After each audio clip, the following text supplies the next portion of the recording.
Cumprimento a todos com a paz do Senhor. Quem está feliz com Jesus hoje? Você encontra uma pessoa bonita do seu lado e dê um sorriso para ela. O Dilton ganhou a noite, né? Ele deu um olhar para o chefe ali que mexeu até com o meu brio aqui. Uma alegria estar aqui. Pastor Silas, obrigado pelo convite, pela confiança, pelo carinho. Eu tentei ontem, anteontem e hoje não consegui, né? Fiz de tudo para ele. Pastor, arruma um compromisso hoje, né? Fica em casa, né? Mas ele veio. Então, vocês podem me ajudar em oração? Pastor Silas, respeito, é muito respeito. Eu disse ontem na DVEC lá do Recreio que o Brasil precisaria ter pelo menos mais uns 5 Malafaia. Falo isso, eu sei que o senhor é vacinado. Se nós tivéssemos mais 5 como o senhor, o Brasil era outro. E eu me espelho no senhor e sempre falo, eu tenho orgulho de ter nascido na sua geração. E estou aprendendo aqui. E agora, uma coisa eu tenho que confessar, eu estou assim por causa dele. No look. Porque a primeira vez que eu preguei aqui, ele falou assim, Feliciano, você pode vir aqui numa quinta-feira? Eu falei, posso. Só tem um negócio. Eu falei, o quê? Se aparecer de gravata, não entra na porta. Aí eu gostei do negócio, né? Chega de prosa, abra sua Bíblia comigo. No livro de Atos dos Apóstolos, o capítulo é o de número 19.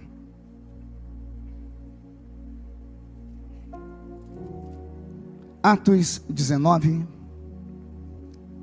Sonoplasta, se puder me dar só um pouquinho de ganho de voz aqui, minha voz é muito afônica, eu te agradeço, tá? Aqui no altar, um pouquinho de som mais. Atos 19. E sucedeu que enquanto Apolo estava em Corinto, Paulo, tendo passado por todas as regiões superiores, chegou a Éfeso. Achando ali alguns discípulos, disse-lhes, recebestes vós já o Espírito Santo quando crestes? E eles disseram-lhe, nós nem ainda ouvimos que haja o Espírito Santo. E perguntou-lhes então, em que sois batizados? E eles disseram, no batismo de João. Mas Paulo disse, certamente João batizou com o batismo do arrependimento, dizendo ao povo que cresce naquele que vinha após dele, isto é, em Jesus Cristo. E os que ouviram foram batizados em nome do Senhor Jesus. E impondo-lhes Paulo as mãos, veio sobre eles o Espírito Santo. E então falaram em línguas e profetizavam. E estes eram ao todo uns 12 homens. Amém, igreja? Incline a cabeça por um minutinho. Senhor, nós te exaltamos, te glorificamos, pedimos a sua misericórdia mais uma vez.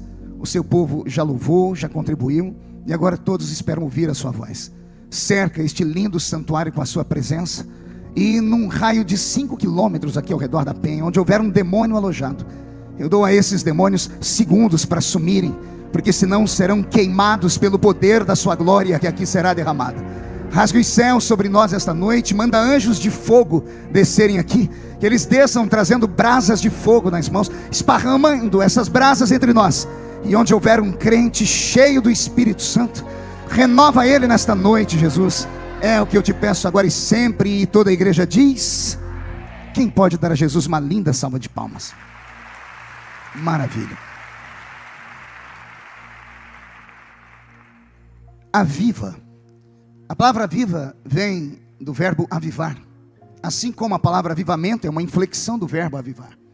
Avivar é permanecer vivo, despertar quem está morto, trazer a ressurreição que está morto, ou meio morto. A palavra avivamento tem essa conotação ligada à vida. E todas as vezes que uma igreja, principalmente nós, assembleianos, uma igreja pentecostal, nós promovemos um culto com a busca do avivamento, é natural que venham homens e mulheres que tenham fome e sede da presença do Senhor. Agora há poucos dias, pastor Silas, eu estive pregando ali no Maracanãzinho, no centenário das Assembleias de Deus, e foi um culto meio esquisito, confesso aos irmãos, um culto meio estranho, não tinha cara de culto, né? Foi uma coisa meio bagunçada. Inclusive quem estava dirigindo o culto do centenário não era nem um pastor, era um mestre de cerimônias, que quando apresentava a gente, apresentava parecendo locutor de rodeio ou de luta de MMA, né? E agora com vocês, aquela coisa toda. E quando ele me chamou, e eu fui a rigor, terno, gravata, Assembleia de Deus Centenário, e para trazer o povo à realidade daquele culto não foi fácil, mas Deus deu graça. E para chamar a atenção deles, eu contei uma história que está nos livros, dos anais das histórias das Assembleias de Deus, num livro chamado Diário de um Pioneiro, de Gunnar Wingre, página 73 ou 74. O missionário conta uma experiência que ele teve lá em Belém do Pará, no início da nossa igreja, quando em um culto ele estava pregando, E ele disse que o Senhor apontou para ele um homem, e ele foi orar pelo homem, e do púlpito onde estava, uma igreja pequena, ele estendeu a mão sobre ele. E não sou eu que digo, está lá escrito no livro, o livro passou por todos os crivos possíveis, da apologistas, está escrito lá. E enquanto eu estendi a mão para ele, esse homem flutuou no ar. Choca a gente, né? Eu comprei o livro na última edição, porque eu perdi o antigo, tiraram a palavra flutuar, está lá. E eu orei por ele, e ele foi erguido do chão bem alto. A palavra flutuar chega a ser mística demais, talvez para os mais modernos, para os mais novos. Mas o culto assembleiano sempre foi tomado por uma aura do sobrenatural. Nossos velhos pais, e eu digo os velhos, bem mais velhos do que nós, não sabiam, a maioria deles, ler nem escrever. Eles eram muito leigos, e esse foi um dos segredos do crescimento da Assembleia de Deus, dar oportunidade aos leigos, aqueles que não tinham formatura de teologia, mas tinham paixão por Jesus. E eu me lembro que um dos meus pais na fé, lá na cidadezinha onde eu moro até hoje, Orlândia, eu amava ver aquele velho pregar, o irmão Ovídio, e todas as vezes que ele terminava de ler um texto, ele lia tudo truncado, porque não sabia ler, não sabia falar direito, mas ele sempre terminava agarrando aquela Bíblia toda rasgada, com um braço, tirando um óculos perneta do rosto, e as lágrimas já desciam pelo canto do rosto dele. Ele levantava aquela mão gigante, parecia uma raquete de tênis, de tanto cortar a cana de açúcar, dava para ver de longe os calos, e ele dizia: eu não sei falar bonito, mas sei falar 4 coisas que ninguém nunca vai tirar de mim.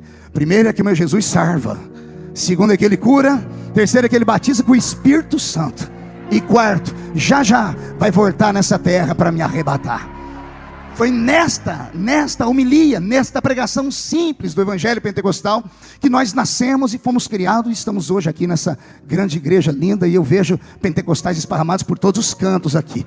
Na hora da oração que eu fiz, quando falei de demônios, os pentecostais se manifestam na hora, né? Demônio não se manifesta nessa hora, mas os pentecostais se manifestam adorando. Isso é sinal de que nós ainda temos vitalidade dentro de nós. Isso é sinal de que estamos no caminho certo. O texto de Atos dos Apóstolos, capítulo 19, ele é carregado de uma história dessas de batalha e de guerra espiritual. É o apóstolo São Paulo, que está caminhando pela Grécia Antiga. Não é a primeira vez que ele vai à cidade de Éfeso, é a segunda vez. A primeira vez ele foi quando era mais jovem, cheio de ímpeto, cheio de coragem, cheio de vontades, e não deu muito certo, porque ele não passou nem 15 minutos no centro da cidade. Ele precisou sair correndo da cidade, porque ele foi expulso de lá, e ele se escondeu no cais do porto, entrou em um barco, e deve ter feito um propósito de nunca mais pisar ali. Os anos se passaram, e agora está Paulo de novo, vindo da cidade de Corinto. É ele quem diz que eles estavam lá reunidos na cidade de Corinto, possivelmente num congresso, possivelmente numa reunião especial, talvez no Pentecoste, no aniversário da igreja, e ele participou e viu ali naquela linda e velha igreja, a igreja de Corinto, a igreja mais viva que Paulo plantou em todo o seu ministério, porque estava no início dos seus começos, uma igreja possuída pelo temor do Senhor, uma igreja onde os crentes transpiravam azeite, uma linguagem nossa, pentecostal lá do meio da roça, um povo que tinha visão além do alcance, homens e mulheres que conheciam os 9 dons do Espírito Santo, e para quem Paulo escreve 2 cartas depois, trazendo a memória deles, como foi que aquela igreja nasceu. E eu acredito que este congresso na cidade de Corinto deva ter despertado Paulo, porque o pregador da noite, do encerramento, foi o irmão Apolo, e eu queria muito saber o que Apolo pregava. Nós não temos nada dele aqui na palavra do Senhor, só temos Paulo dizendo: entre todos nós, ninguém é igual a esse rapaz aí. Ele é um erudito, ele tem um vocábulo perfeito, ele sabe pregar. Então, naquela noite, algo aconteceu com o coração do velho apóstolo, e o Senhor moveu o coração dele, e ele voltou à cidade de Éfeso. Ele voltou à terceira maior cidade da Grécia Antiga, uma cidade conhecidíssima no seu tempo pela riqueza. O porto que havia na cidade de Éfeso ligava toda a Ásia Menor à Ásia Maior. Naquela época os barcos não eram movidos a combustível, o combustível eram escravos que moviam com seus braços, e ali era uma estratégia, era um porto geograficamente bem localizado, onde eles paravam para que os escravos descansassem, faziam compras, negociavam, vendiam. Em baixa temporada Éfeso tinha 500 mil habitantes, em alta temporada chegava a 1 milhão de habitantes. Então não era uma cidadezinha comum, era uma megalópole. Estamos falando de 2000 anos atrás. E é nesse lugar que o velho apóstolo vai mais uma vez visitar. Desta vez não é o apóstolo velho, não é o velho pregador que está ali apenas, mas é um homem carregado de muitas experiências. Não é mais aquele jovenzinho que pisou lá anos atrás e teve que sair correndo, porque com certeza entrou gritando, pregando, anunciando com todo o poder que tinha dentro dele, vontade, o evangelho. Mas a terra, o território era tomado por pessoas e até por espíritos dos quais Paulo talvez desconhecesse. E agora, no auge da sua idade, mais velho, ele volta àquele lugar. E ao voltar àquele lugar, ao invés de chegar pregando, Eu penso e imagino ele andando pelas cidades, pastor Silas, andando pelas ruas, pelas avenidas, mapeando aquela cidade, tentando perceber qual era o espírito que dominava aquela cidade. Até que Paulo chega no centro da cidade e se depara com o templo da deusa Diana, a Diana dos Efésios, também conhecida como a deusa do amor, como Afrodite. Uma deusa que recebia dos gregos um culto de libertinagem, um culto de orgias. O templo da deusa Diana era uma das 7 maravilhas do mundo antigo. Tinha 800 portas, era um quadrilátero, 200 portas de cada lado, e em cada uma das portas um prostituto ou uma prostituta cultual, sacerdotes e sacerdotisas de um culto pagão de orgias. Esse era o espírito que dominava a terra dos gregos. Paulo percebe que há uma entidade maligna que ele vai chamar de Rainha dos Céus, que dominava a Grécia daquele tempo. Caminhou mais um pouquinho e ele encontra as escolas de feitiçaria, muito chamadas hoje em dia de centros, de terreiros, mas naquela época eram apenas centros de feitiçaria pesado. E Paulo percebe que os ares da terra dos gregos, principalmente daquela cidade, carregada de homens e mulheres que aos olhos humanos não tinham necessidade de nada. Eu sempre, quando falo dos gregos, eu sempre tento trazer à memória quem são eles. Os gregos são aquele povo de uma civilização antiga, extremamente mais inteligentes, mais cultos e além do seu tempo. São eles que inventam os esportes, por exemplo. A palavra Olimpíada vem lá do panteão do Monte Olimpo, dos deuses gregos. São eles que inventam a medicina. É Hipócrates quem cria a medicina, e os egípcios mais tarde é que vão dar a sua, abre aspas, tecnologia, fecha aspas, tecnologia deles, para alavancar a medicina a nível mundial. Mas são eles que inventam tudo isso. São os gregos que inventam a tal da filosofia. Uma junção de 2 palavras em latim, philos e sofia. Philos, amigo, amante, namorado, e sofia, inteligência. São eles que criam essa habilidade para estudar o conhecimento, para amar a cultura. São eles que criam a dialética, são eles que criam os debates, são eles que criam a arte da argumentação. Então eles viviam sempre acima e além do seu tempo. Não bastasse ser inteligente, pense num povo bonito. Até hoje, quando passa um homem meio desaforado e bonito na rua, algumas mulheres ficam afoitas e dizem, lá vai um Deus. Está vendo? Todas elas sabem. Por quê? Porque a beleza dos gregos estava imposta neles. E se você acha que eu estou falando demais, quando terminar o culto, digita no Google, deuses da Grécia. Não se assuste quando você encontrar lá um Zeus, um deus com um semblante assim másculo, um queixo quadrado, barba por fazer, um peitoril desse tamanho e uma barriga de tanquinho igualzinha a do irmão ali do lado do pastor Silas, que eu não vou falar o nome dele. Exatamente. Esse era os deuses da Grécia. Eles amam tanto a medicina, eles amam tanto o corpo humano, que são eles que começam a criar a medicina, para saber o tamanho dos corpos, como fazer para criar músculos. Olha que interessante. O apóstolo São Paulo resolve pregar para o único povo que aparentemente não precisava de pregação, porque eles têm tudo. Eles têm riqueza, eles têm inteligência, eles têm beleza, e eles têm uma religião só deles. Uma religião que ficava lá no alto do Monte Olimpo, governada por Zeus. Ao lado de Zeus, os seus 2 irmãos. Os seus 2 irmãos demoníacos, porque um deles era o príncipe do inferno, ou do mundo dos mortos, chamado Hades, e o outro Poseidon. Deuses que de vez em quando ficavam entediados, desciam à terra e namoravam as mortais, e nasciam os semideuses. Hollywood gosta muito deles. De vez em quando tem um filme lá de Hércules, a própria Mulher Maravilha, filho de Tamísia com Zeus, o filme dos Titãs e outros mais. Tudo isso catalogado por causa da mitologia deles, que para eles não era mitologia, se tornou mitologia depois que um homem de 1,5 metro de altura, uma cabeça desse tamanho, calvo, há quem diga que era caolho e manco de uma perna, resolveu entrar dentro de Atenas e começou a gritar com aquele povo, dizendo: atenienses, andei aqui pela avenida da adoração e vi vocês adorarem todos os deuses da Grécia, e vi que vocês têm tanto medo de deixar alguma adoração sem adorar, que vocês encontraram ou fizeram um altar a um Deus invisível, porque eu não encontrei imagem dele, só encontrei o nome. Vocês erigiram um altar ao Deus desconhecido. E esse homem era tão inteligente, esse nanico chamado Paulo, que ele disse: pois as orações de vocês foram ouvidas, eu sou sacerdote do Deus desconhecido, e vim aqui anunciar o meu Deus para vocês. Então o apóstolo São Paulo, podendo pregar para os judeus do tempo de Paulo, 95% deles não tinham acesso à inteligência, não tinham acesso à cultura, não tinham acesso a estudo, não sabiam ler nem escrever. 75% dos ganhos dos judeus na época do apóstolo São Paulo eram pagos em tributos para Roma, que simplesmente oprimia o povo, transformou o povo judeu em escravos dentro da sua própria terra. Numa época em que essas pessoas estavam fragilizadas, extremamente necessitadas, era muito mais fácil ganhá-los para Cristo, porque uma pessoa que não tem tem dinheiro, uma pessoa que não tem, a sua autoestima está muito baixa, uma pessoa que não tem perspectiva de vida, é muito mais fácil você apresentar para ela um Deus que pode mudar a vida dela e ela aceitar. Difícil é você pregar para uma pessoa que tem tudo, ou aparentemente tem tudo, pois o nanico Paulo era da pá virada. Ao invés de pregar para gente pobre, ele foi pregar para gente rica. Ao invés de pregar para gente simples, ele foi pregar para gente extravagante. E aqui, isso aqui mexe comigo, porque é uma coisa muito interessante de se ouvir. Há quem diga que o Pentecoste é só para gente desequilibrada. Há quem diga que o Pentecoste é só para gente muito pobre, muito simples, da periferia. Mas o Pentecoste pleno não foi dado para os homens da plebe. Para os homens da plebe, que eram Pedro, Tiago e João, e se você acha que eu estou falando muito, é só ler Atos capítulo 4, depois que Pedro levanta o paralítico no capítulo 3, ele prega um sermão tão forte, que as pessoas dizem, não são esses homens iletrados? Como é que eles podem pregar desse jeito, se eles não têm cultura? Traduza-se por iletrado, analfabeto. O Pentecoste em Atos 2 atingiu Pedro, Tiago e João e quase 120 pessoas. Mas o Pentecoste pleno, com todo o carisma do Espírito, com todos os dons do Espírito Santo, não foi dado àqueles homens. Foi dado a um erudito chamado Saul de Tarshite, que conhecemos como Saulo de Tarso, mais tarde transformado em apóstolo São Paulo. É Paulo quem dizia, eu falo mais línguas que todos vocês. E alguns crentes, quando ouvem isso, entram no mistério, achando que ele está falando em línguas de variedades. E não, ele está dizendo, eu me comunico em outros idiomas. O apóstolo São Paulo era doutor da lei. Muitas pessoas confundem achando que ele era um sacerdote, não podia ser, porque os sacerdotes vinham da tribo dos levitas, e Paulo era da tribo de Benjamim.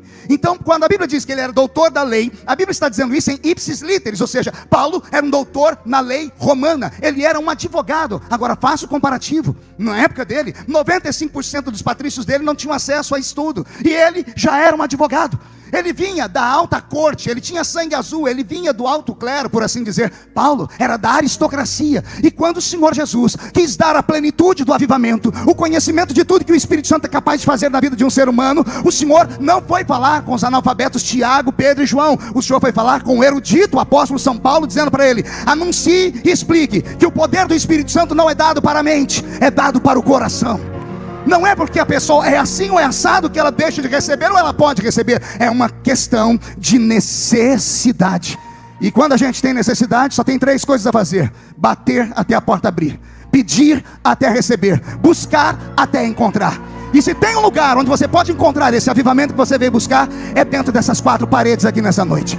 É claro que tudo vai depender da sua fome, vai depender de tudo que você está disposto a fazer, porque com Deus é uma reciprocidade. Ouvimos com o nosso pastor Silas que o culto é uma entrega, ou seja, você está adorando, então a ação não é de Deus, a ação é sua. De Deus vem a reação. Como assim, pastor? Quer receber glória, tem que mandar glória. Quer ver o culto ficar alegre, você tem que ficar alegre. Se ficar me olhando com essa cara feia, parecendo que foi batizado num pote de vinagre, não vai trazer para cá, pensa que Deus quer para você. Não adianta vir para um culto de avivamento e ficar me olhando com esse olho seco, parecendo olho de sapo que morreu no dia de enchente. Você tem que ter pelo menos um pouquinho de sensibilidade e entender que esse não é outro lugar, senão a porta dos céus. Se a Bíblia Sagrada é verdadeira, ela diz que o anjo do Senhor acampa ao redor daquele que o teme, o livra do mal. Se é verdade, para cada crente na DVEC aqui hoje tem um anjo do lado dele. Se eu estiver errado, me corrija. Então, se tem anjos aos milhares aqui dentro, são 2 multidões adorando, uma na terra e a outra aqui um pouquinho acima, e todos os louvores estão subindo. E você precisa entrar numa guerra, numa batalha. Não adianta vir para cá e ficar apenas esperando que o pregador seja como um mágico, como se o pregador tivesse uma varinha de condão que ele bate 3 vezes e diz abracadabra e o céu abre. Não, não funciona assim. Aqui sou eu pregando e você orando, eu falando e você dizendo, prega, pregador, vai mais longe. Por isso pedimos sempre um amém. Esse barulho não é coisa de gente esquizofrênica. Esse barulho é coisa de gente que tem fome, que tem sede, que quer receber. E se tem alguém que quer receber, por gentileza, dá um grito daquele tamanho para acordar bem inteira nesta noite.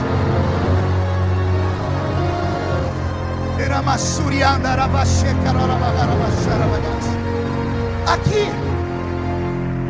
é a plenitude. O apóstolo São Paulo viveu a plenitude dos dons do Espírito Santo. A igreja de Jerusalém tinha 4 ou 5 dons. A igreja de Corinto conheceu 9. 4 dons a mais, que eles só foram conhecer depois que as palavras de Paulo começaram a caminhar.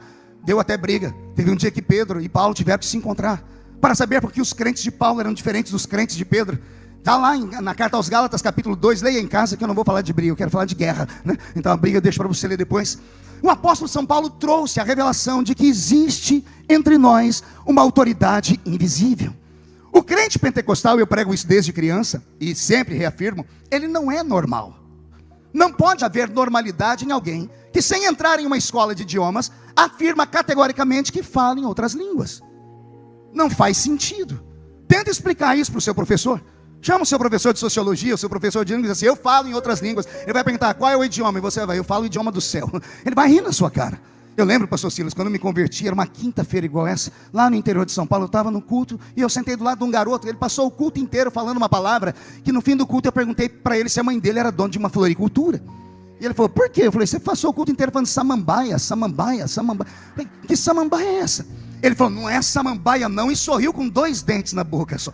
O zagueiro e o atacante. Eu falei, se não é samambaia, é o que? Ele disse, é língua de anjo. Eu falei, você fala a língua de anjo? Ele falou, falo. Eu falei, você é meu vizinho, você fugiu da escola, você entrou na escola comigo. Ele falou, eu fugi da escola, não sei falar português, mas na língua dos anjos eu nunca faltei numa aula. Ó, maluquice! E eu falei, me prova que existe. Ele falou, está aqui escrito na Bíblia. Ele tinha a Bíblia e não sabia ler. Ele falou, está escrito aqui em Atos dos Apóstolos, capítulo 2. Eu digo, leia para mim, Lícia. Eu já falei que português eu não sei ler. Eu disse, eu sei. Abre a Bíblia. Ele abriu a Bíblia, achei, sentado no banco, fim do culto, ele me fez ler. O texto foi tão poderoso que eu decorei ele. Está escrito, e estavam todos reunidos no mesmo lugar, quando de repente veio do céu um som como de um barulho forte e impetuoso, e encheu a casa onde estavam assentados, e foram vistos por eles línguas repartidas como que de fogo, as quais pousaram sobre cada um deles, e todos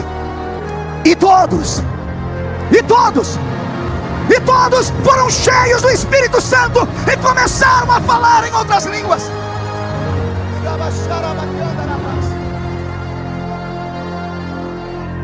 Desde que eu comecei a estudar a Bíblia, eu comecei a perceber que ser um crente pentecostal implica em você entender que você é um caminhante de 2 mundos. Falarei novamente para que você entenda.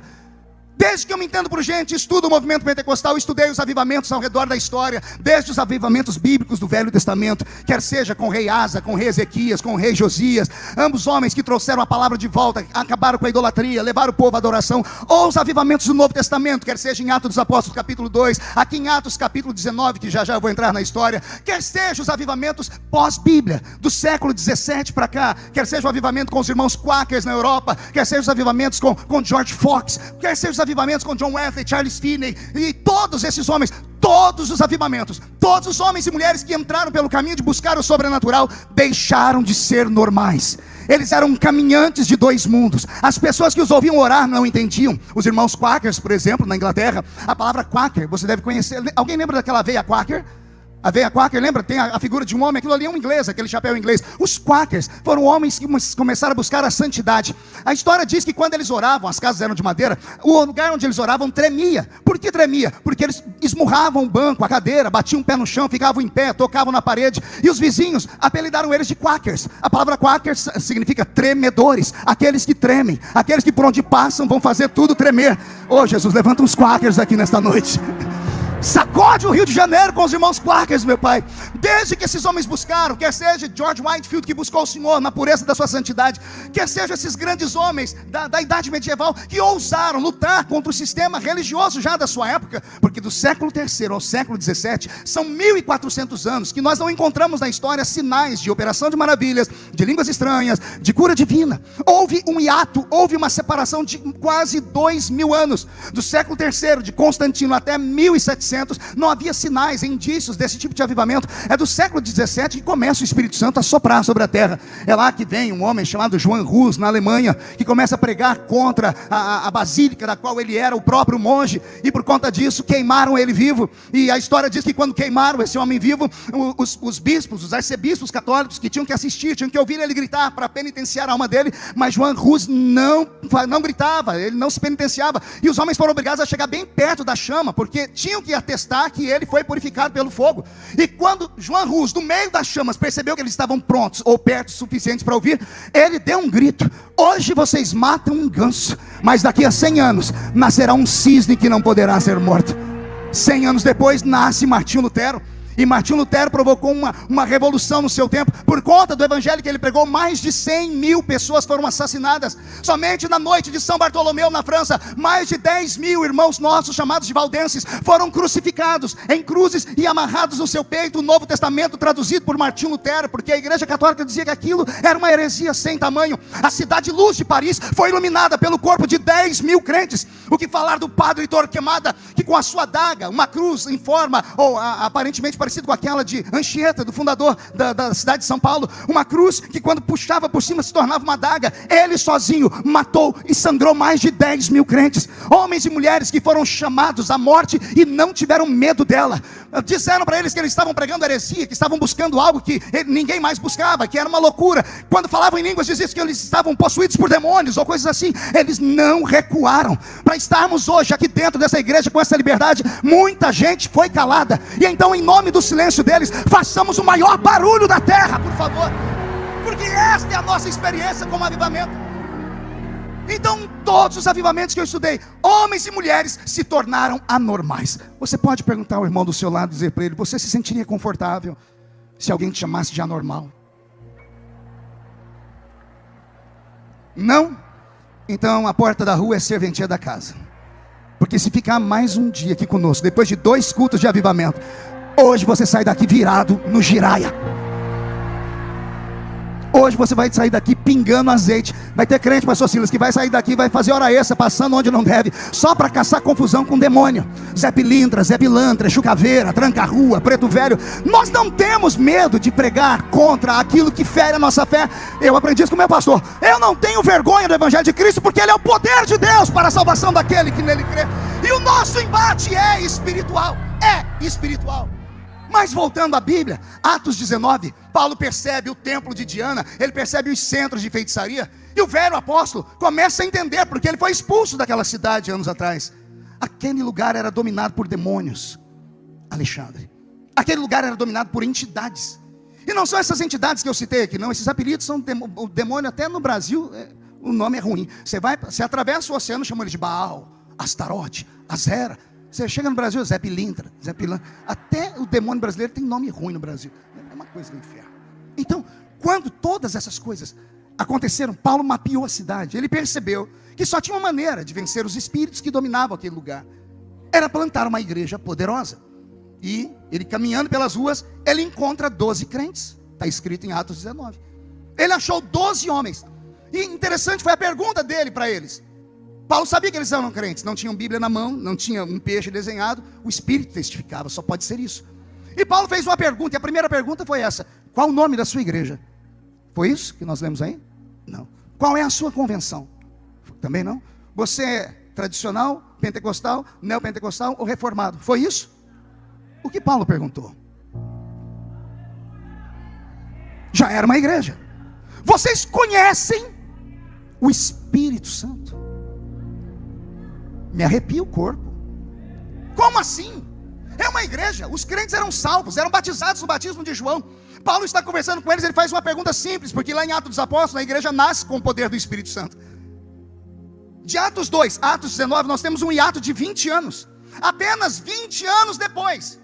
E aqueles que levaram o evangelho para os lugares mais longe e ensinaram os pais, a segunda geração de crentes, já não conheciam mais o Espírito Santo. Por quê? Porque não se cultivou a fé pentecostal. Não se estimulou a buscarem o incrível, o inaudível.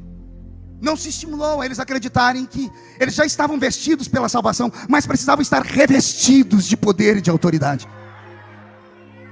Quando Paulo perguntou se eles conheciam o Espírito Santo, que é uma pergunta estranha, mais estranha é a resposta. Nós nunca, nem ouvimos falar que existe o Espírito Santo. Como pode? Eu estou falando do início da igreja. Tem 20 anos que aconteceu o Pentecoste.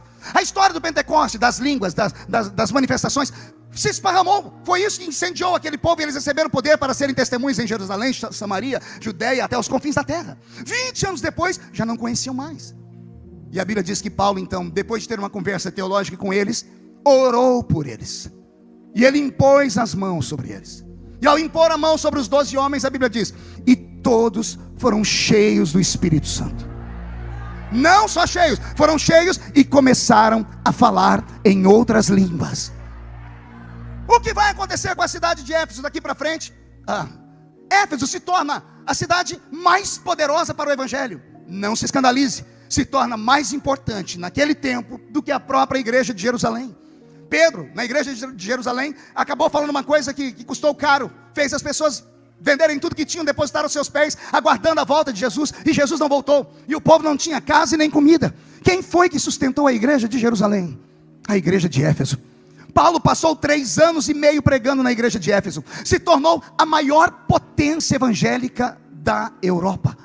A igreja ficou tão grande e tão poderosa, que você vai ler no capítulo 19, depois vai lá para o capítulo 20, você vai ver o seguinte texto: a unção de Deus era tão grande que os feiticeiros traziam no meio da praça pública os livros de encantamento para serem queimados aos pés do apóstolo São Paulo.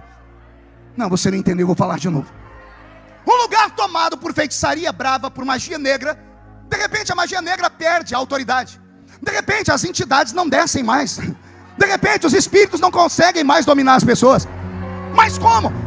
Ei, não era uma vila, não era uma rua como a da sua casa, era uma cidade que no alto tinha 1 milhão de habitantes. A história vai dizer que o templo da deusa Diana sofreu um terremoto. E aí é engraçado falar sobre isso, porque houve um terremoto e partiu o templo no meio. Tá, acabou a igreja, mas acabou a religião junto.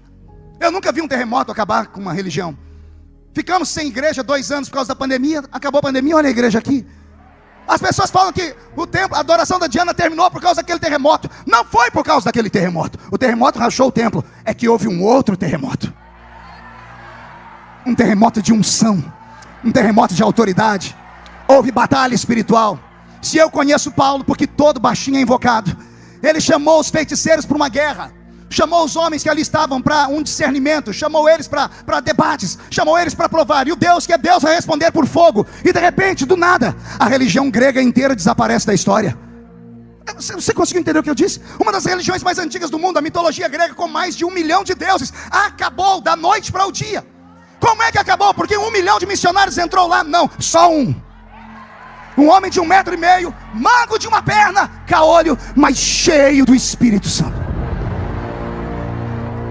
Vou fazer uma pergunta: quem acredita aqui que um homem e uma mulher cheio do Espírito Santo pode mudar o rumo de uma nação inteira? Nem todo mundo levantou a mão, então eu acredito na sua sinceridade. Então eu vou diminuir um pouquinho. Pastor, um só ganhar uma nação inteira, mudar é difícil. Quem acredita que um homem ou uma mulher cheio do Espírito Santo pode mudar pelo menos um estado? Já melhorou, mas nem todo mundo levantou. Eu acredito na sua sinceridade. Quem acredita que um homem ou mulher cheio do Espírito Santo pode ganhar pelo menos a sua cidade?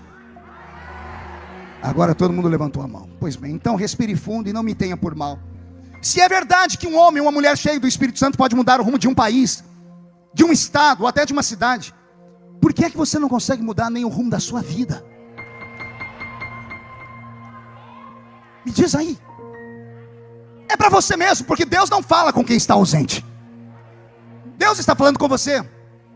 Ele está te questionando. Você não consegue mudar nem o rumo da sua história. Ah, pastor, é porque agora o quê? Agora você tem um carro importado?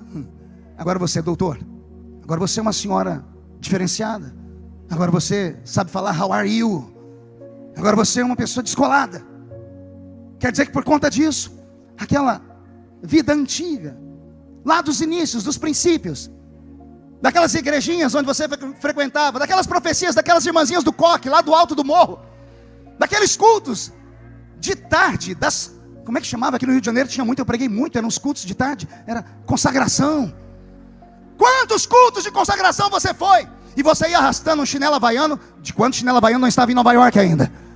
E você ia lá, buscava, pedia para aquela irmãzinha orar, e a irmãzinha batia o pé no chão, você até achava interessante. Tinha uns que oravam por você, parecia que recebia o espírito do Bruce Lee, né? Você até achava esquisito, mas ia lá em busca da oração. E agora Jesus te deu tudo. Aí você tem aparentemente tudo, mas entra aqui dentro e não consegue abrir a boca para adorar. Não consegue erguer as mãos para dizer: eu quero dar a Deus alguma coisa extraordinária. Aí pior, você vai dizer: eu não preciso disso, pastor. Eu não sou mais aquele crente menino. Você está me chamando de menino então? Porque eu grito, eu pulo. Eu sei que cada um tem um temperamento e tudo isso é respeitado. Minha mulher que eu diga, ela é paralisadinha e eu sou extravagante, eu sou expansivo. Ela, psicóloga, me mapeou. Ela falou que eu sou colérico depressivo. E eu achei que ela estava me elogiando. O pastor Silas, que é psicólogo, sabe o que a minha mulher falou de mim. E eu achei que ela estava me elogiando. Fui procurar, falei, minha mulher, eu não sou isso aqui não. Ela falou, você é? Você grita, você pula. O culto onde você está, você ocupa 5 lugares. Para que tudo isso? Ela disse, você não vê que eu consigo adorar a Deus aqui, ó, quietinha, no meu cantinho, falando aqui bem baixinha? Pois bem, tudo até que um dia a minha mulher passou pelo vale da sombra da morte. Toda sexta-feira eu ia para o monte orar, pastor Silas. Lá no interior a gente vai muito no meio do mato orar. Cultura nossa. E ela nunca ia comigo, ela jogava a culpa no percevejo, no pernilongo, na formiga, na cobra, que tinha que pular uma cerca. Ela disse, vocês são tudo louco. Um dia ela falou, eu vou com você. E eu achei que ela estava fazendo o TCC dela, ela quer fazer um negócio contra a gente. Ela vai escrever contra a gente, e eu fiz de tudo para ela não ir, ela acabou subindo no monte. Chegamos lá, entrei com ela lá dentro do monte, ela entrou toda estranha, achando o povo muito esquisito. Tinha um violão, um pandeiro, e estava no meio da música do Miguel, do Divisa de Fogo, cara. Esse negócio aí, estava no meio desse negócio quando ela entrou. Ela falou, o negócio aqui é pagode, é samba? Falei, não, é para Deus, é pagode, para God, for God, né? Para Deus. E daqui a pouco eu deixei ela num canto, começamos a orar, e oração no monte, vigília, vai e sobe e desce. Quando desceu todo mundo, no meio do silêncio eu escutei minha mulher orando, ajoelhadinha num canto perto de uma árvore. É isso que o Senhor quer? Só falta isso para mim. Só quer que eu grite, só quer que eu pule igual eles. Eu já tentei de tudo, então tá bom. Minha mulher começou a gritar, Deus, eu estou aqui. Deus, Deus. No terceiro Deus que ela gritou, os pentecostais lá do monte entraram no manto junto com ela. Aí a maestra começou a reger o coral. E começou e dança para aí. Eu falei, meu Deus, não estou acreditando. E eu, se tivesse celular, eu tinha minha mulher na palma da minha mão hoje. Ela não ia usar tanto meu cartão de crédito assim. Mas agora já foi. Não tinha celular. Eu sei que essa mulher começou a gritar e começou a bater o pé no chão. Jesus batizou ela com o Espírito Santo. O fogo desceu do céu. Minha mulher é descendente de italiana com português. É branquinha, clarinha, muito comedida. Pastor Silas conhece ela, os irmãos conhecem ela, muito comedida. A irmã de Leusa é do jeitinho dela. A minha mulher começou a marchar no meio da mata. Ela começou a marchar, bateu o pé no chão e começou a profetizar. Quando ela começou a profetizar, eu mirei o fundo da mata e corri. Que eu não sou trouxa, minha mulher profetizando. 6 meses de casado, vai saber o que ela vai falar. E eu corri para o meio do mato. Daqui 1 hora mais ou menos alguém gritou, Marco, pode vir. Eu falei, e a minha mulher? Falei, já foi. Foi para onde? Ela está caída lá no chão. Ó. E eu cheguei, eu queria que você visse a minha esposa. Ela estava parecendo um tatu. Ela caiu no chão e rolou no chão. Ela tinha mato na cabeça. O suor, a lágrima dela está misturada com poeira. Ela tremia sem parar. Eu encostei nela, parece que eu tomei um choque. Me ajudaram a colocar ela no carro. Eu levei ela para o carro naquele êxtase. Ela estava tendo uma epifania. Ela estava em outro mundo. O corpo estava ali, mas a alma dela estava num contato imediato de 3º grau. Quem é pentecostal sabe do que eu estou falando. 5 horas da manhã, deitei ela na cama e ela ficou tremendo e adormeceu. 6h30 ela acordou, mas ela acordou num grito. Do jeito que ela gritou, eu dei um pulo. Eu falei, o apocalipse, Jesus, a trombeta tocou. Eu olhei a minha mulher sentada aos gritos. Ela me agarrou pelo meu pijama e disse, não é temperamento. Não é temperamento. Eu falei, do que você está falando, mulher? Ela disse, não é temperamento. Eu disse, o que é então? Ela disse, é necessidade. É necessidade. Quem busca, encontra. Se você nessa noite quiser receber, eu te convido. É só uma vez por ano que tem esse congresso, é o Aviva. Esquece quem está à sua esquerda e à sua direita. Se tranca com o Espírito Santo e fala, se existe, eu quero. Se há poder nessas línguas, se há poder nessa extravagância de adoração, eu também vou ser um deles. Eu não me responsabilizo pelo que vai acontecer com você depois dessa noite. Vai haver um avivamento no Rio de Janeiro. Vai haver um avivamento na Penha. Vai haver um avivamento nas comunidades. Vai haver um avivamento. E esse avivamento vai sacudir até a sua família. Não importa se estão aqui, estão ali ou acolá. Eu creio que estamos debaixo de uma poderosa unção de Deus. E só quem crê agora não dá um grito, não. Dá um berro de glória a Deus, por favor.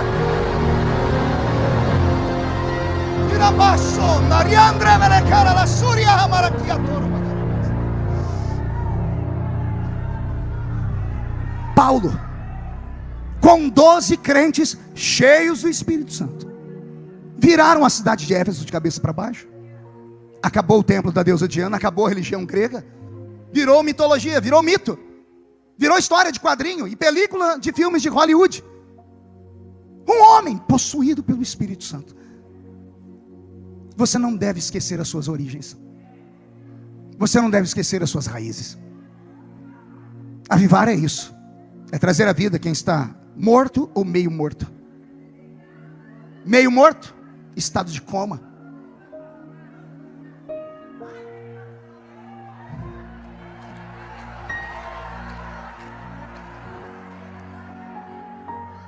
Eu assisti a morte do meu pai. 4 dias em coma. Não era meu amigo, não era pai presente.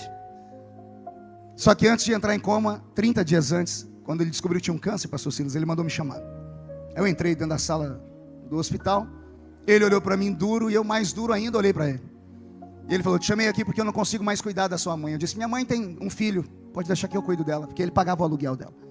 Eu disse: o senhor pode deixar que eu pago o aluguel da minha mãe. Mais alguma coisa? Ele falou: não, é só isso. Eu falei: boa sorte, e saí.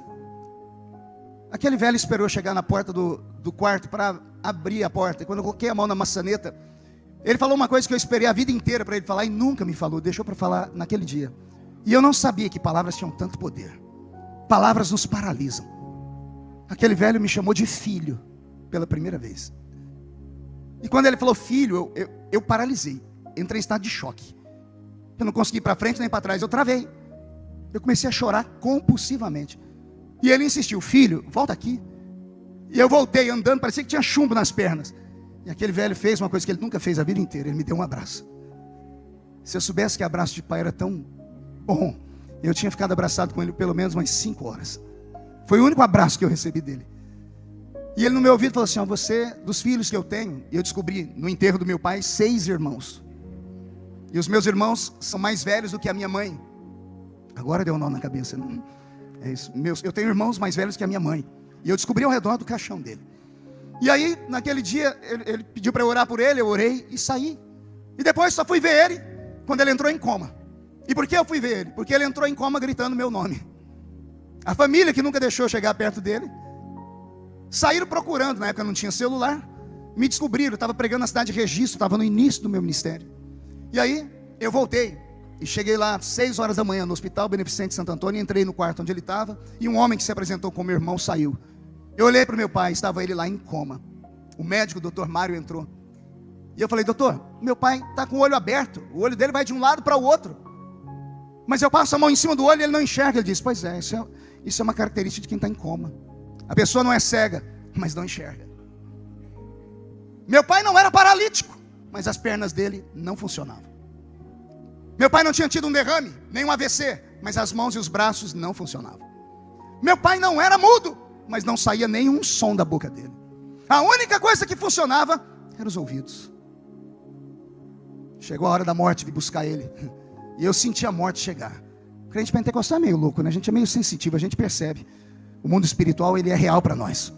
Você já foi visitar alguém, algum dia, entrou na casa, subiu um arrepio do calcanhar até na nuca? Nós temos essa percepção. E eu senti a morte chegar para levar o velho. E eu falei: Deus, o que é isso? O Senhor disse: a morte. Eu disse: para onde ele vai? Olha a cara dele. Meu pai estava com uma cara de monstro. Ele foi envergando o rosto, um rosto de terror. Eu me assustei. E eu falei: ele vai para o inferno. O Senhor disse: salva ele. Eu falei: como? Prega. O ouvido funciona. Eu puxei a cadeira e sentei, fui no ouvido dele. O que ele não ouviu a vida inteira, ele escutou em 40 minutos. Comecei em Gênesis, fui ao Apocalipse, voltei 2 vezes. Fiz a confissão de fé, fiz tudo aquilo que nós aprendemos. E depois que eu fiz, não tinha reação, porque ele está em coma. Nada funciona. Mas o meu desespero em ver que ele estava indo para o inferno foi tão grande que eu agarrei a mão dele e falei: Senhor, me dá um sinal, me dá um sinal, me dá um sinal de que funcionou. Quando eu abri o olho, escorreu uma lágrima do canto do olho dele. Ele com o olho aberto, escorreu uma lágrima. E Jesus falou: já é meu. Meu pai morreu 2 minutos depois. Chegou no céu cheirando fumaça, mas chegou lá. Tem uma promessa: crê no Senhor Jesus, será salvo tu e a tua casa. Eis aí um avivamento nas promessas. Mas não era a história dele que eu ia contar. Eu só queria falar que avivamento é para quem está em coma. Tem alguém em coma do seu lado? A pessoa não reage, a pessoa não expressa vida. A pessoa, ela entra na igreja porque está viciada em estar na igreja. Ela não consegue ficar em casa porque está viciada com a religião, mas entra aqui dentro, não esboça mais vida, não tem mais alegria. O nosso culto pentecostal, ele tem fervor, ele tem alegria, ele tem cânticos, ele tem dança, ele tem aplausos, ele tem extravagância, ele reverbera. A pessoa ora em línguas, ela levanta a mão. Ah, pastor, mas a pessoa aqui do meu lado fica me olhando. Manda a pessoa lavar um tanque de roupa suja, bem grande. Fala para ela: eu vim aqui adorar a Deus, não vim falar com você. Eu preciso fazer isso, eu preciso me despertar, eu preciso mostrar a Deus que eu estou vivo. Se você enviar para o céu essas mensagens de glória, haverá um avivamento na sua vida. Haverá algo extraordinário que o Senhor vai começar o Senhor vai mudar conceitos, vai mudar valores, vai mudar situações. Tudo que Ele espera de você é que você reaja nesta noite. Reaja nesta noite, Rio de Janeiro. Reage, Ademec. Isso. Chora mesmo. Fale em línguas de novo. Seja renovado. Recebe o dom da profecia de novo. Recebe o dom da palavra. Seja um instrumento. Quando este culto terminar e você voltar para casa, leve esta unção com você para sua casa. Chegando na rua da sua casa, dá um grito no meio da rua: cheguei! Mande um recado para o inferno dizendo: voltei cheio do Espírito Santo. Eu estou ressuscitado. Eu estou vivo.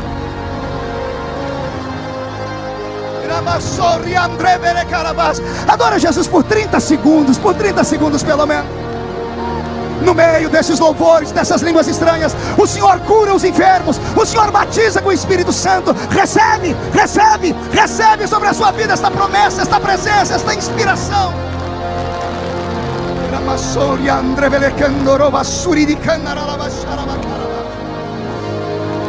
Aleluias. Paulo, 12 homens e o Espírito Santo transformaram a cidade de Éfeso. A igreja de Éfeso se tornou uma referência na Ásia. Jesus em Apocalipse mandou uma carta só para ela.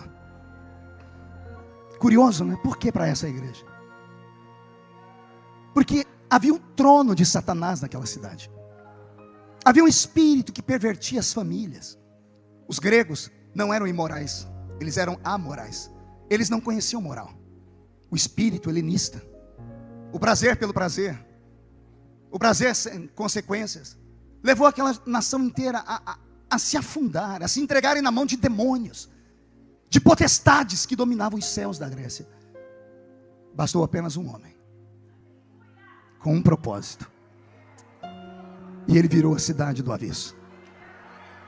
Curiosamente, é para a igreja de Éfeso que tem uma carta aos Efésios. Capítulo 5, guerra, batalha espiritual. Capítulo 6, a armadura. Olha só, para gregos, Paulo está ensinando como vencer. Ele está dizendo assim: o seu inimigo não se vence com o seu intelecto, não se vence com a força dos seus bíceps. Demônio não respeita anel de formatura, nem título na parede. Mas eles são obrigados a recuar quando aparece um canelinha de fogo na frente deles. Tem algum canela de fogo aqui? Pronto. E é lá em Efésios 5:18 que tem um texto áureo dos congressos, que eu tenho certeza que o pastor Silas já pregou. Não vos embriagueis com o vinho em que há contendas, mas... Não ouvi mais? Olha para o seu irmão e diga: e aí, está cheio, está pela metade, está vazio? Avivamento é encher. Avivamento é encher. E se você pegar um texto bíblico antigo, lá no capítulo 24, 25 e 26 do Gênesis, tem uma menina chamada Rebeca que representa a igreja, e lá vem Eliezer. Olha o velho texto da Bíblia. Eliezer vem buscar Rebeca para levar para Isaac, e ele faz um teste: aquela que der água a mim e aos meus camelos, essa será aquela que vai se casar com o filho do meu senhor. E não é que a Rebeca resolveu dar água para ele, para os camelos dele. Ele só tinha 10 camelos, cada um bebia só 180 litros de água.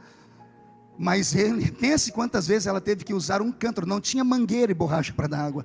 E a Bíblia é tão linda que ela diz exatamente o que Rebeca fazia. A Bíblia diz: Rebeca descia a fonte, enchia o cântaro e subia. Avivamento é isso: descer, encher e subir. Quem desceu aqui hoje na Penha? Quem já está cheio? Agora é hora de subir, de pé todo mundo. Agora é hora de adorarmos. Agora é hora de você ficar valente aí no seu lugar. Agora é hora de você mostrar para o diabo quem é que manda na sua vida. Agora é hora de você sair daqui cuspindo fogo pelas ventas. É hora de você voltar para casa com a palavra de esperança nos lábios. É hora de você dormir em paz e tranquilo essa noite. E ao acordar amanhã pela manhã, não se assuste quando perguntarem se você viu um passarinho verde. Você vai dizer: não, ontem à noite não tinha passarinho verde, tinha uma pombinha de fogo voando em cima da Ademec. Era a presença do Espírito Santo. E ainda é a presença do Espírito Santo. Eu peço que você incline a cabeça por um minutinho só. Senhor, eu quero fazer 2 orações. A primeira é coletiva, é para toda a igreja. Onde houver alguém que já caminhou pelo Santo dos Santos, onde houver alguém que já viu o céu pelo lado de dentro, onde houver alguém que está debaixo de uma promessa profética, onde houver alguém que já pregou, cantou, profetizou, onde houver alguém, Senhor, que sonhava com um campo missionário, que se entregou para o seu reino, e sabe o Senhor que cargas da vida levou a eles ao desânimo, e a pararem, a ficarem paralisados no meio do caminho, os escândalos, as perseguições, as lutas, a vivência, o dia a dia. Senhor, acende de novo essa fogueira, meu Pai.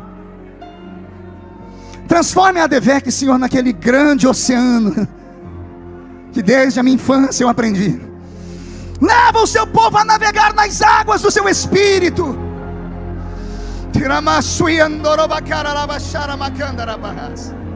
Onde houver alguém batizado com o Espírito Santo, seja renovado agora. Senhor, mostra um lindo coral em outros idiomas nesta noite. E onde houver alguém que nunca falou em línguas, batiza com o Espírito Santo nesta noite, Senhor.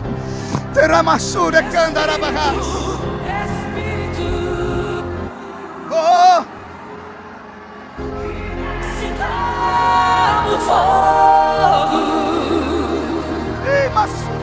Vem como em Pentecoste. É o último dia da campanha. Se entrega de novo.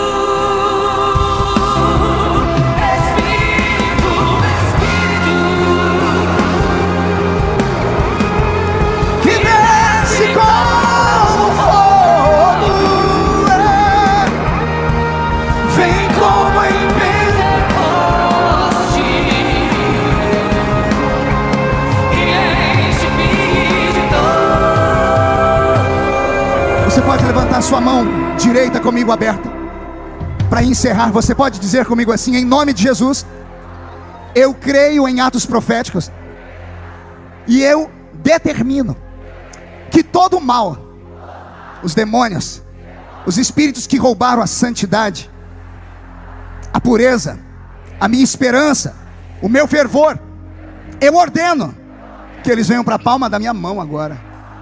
Você crê nisso? Fecha a mão, segure ela. Lucas 10:19 está escrito: eu vos dei poder para pisar sobre serpentes e escorpiões, sobre todo o poder do diabo, e nada fará mal a vocês. Eu vou contar até 3, nós vamos jogar no chão e vamos pisar em cima. É um ato profético. Depois que você pisar em cima, você precisa abraçar pelo menos 2 pessoas, porque a Bíblia diz que quando 2 ligam aqui na terra, está ligado lá no céu. E eu acredito nisso. E você vai dizer para o seu irmão: eu estou avivado nessa noite. Você nunca mais será o mesmo. 1,5, sua família sentirá orgulho de você de novo. 2, quem viver verá para ver o que acontecerá amanhã na sua vida. 2,5, o Rio de Janeiro será chamado de terra do avivamento. 3, jogue no chão, pise em cima, abrace 2 pessoas. Eu não sou daqui, pra casa voltarei. Ele vem me buscar e com ele eu irei. Eu não sou daqui, Pra casa voltarei. Ele vem me buscar e com ele eu irei. Em breve Jesus no céu vai aparecer, e todo joelho se dobrará, e toda língua confessará. Mas a igreja será arrebatada no piscar de olhos. acontecerá. Mas a igreja será arrebatada. No piscar de olhos acontecerá. Quem pode aplaudir? Quem pode aplaudir e gritar? Quem pode aplaudir, gritar e dar um pulo para cima? Amém?